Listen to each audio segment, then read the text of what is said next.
के गाँव वाले मिलकर मुकाबला करेंगे।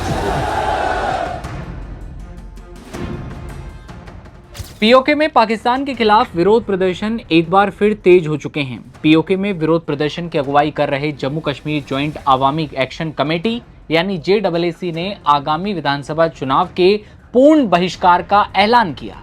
इससे पाकिस्तानी प्रधानमंत्री शहबाज शरीफ और आर्मी चीफ आसिम मुनीर की टेंशन बढ़ चुकी है, क्योंकि एक तरफ जहां पीओके में बवाल थमने का नाम नहीं लेता, तो दूसरी तरफ इस इलाके में चुनाव का पहला फेज आज चल रहा है। भारी विरोध प्रदर्शन और बहिष्कार के कारण कई इलाकों में मतदान केंद्र पूरी तरह से खाली दिखे।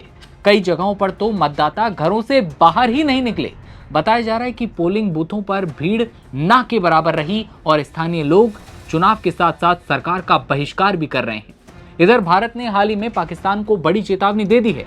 रक्षा मंत्री राजनाथ सिंह ने रविवार को एक बयान में कहा और पाकिस्तान को इशारा किया था कि उसकी तरफ जो कश्मीर है यानी कि पीओके, उस पर उसका पूरा कब्जा गैर कानूनी है।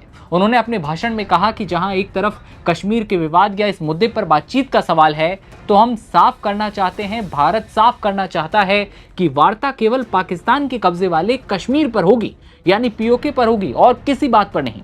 अब आपको पीओके के वर्तमान हालातों के बारे में बताते हैं। वहां चुनाव चल रहे हैं और JAAC ने इस चुनाव को धोखा करार दिया है और रावलकोट में एक बड़े प्रदर्शन का ऐलान भी कर दिया है।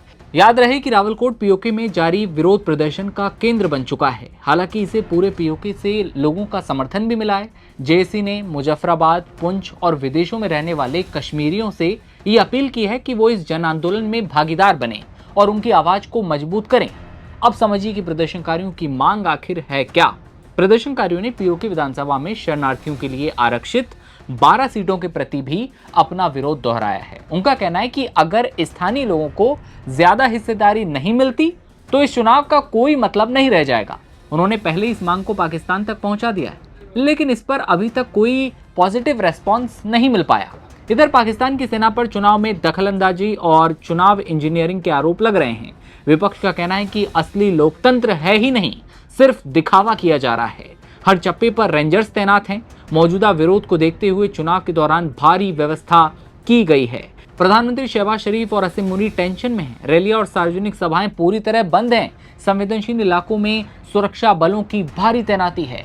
मीरपुर डिवीजन में आज सार्वजनिक छुट्टी का ऐलान किया गया था ताकि लोग वोट डालने आए, लेकिन विरोध के कारण इसका असर दिखाई नहीं दे रहा। लोग विरोध कर चुके थे, बहिष्कार कर चुके थे।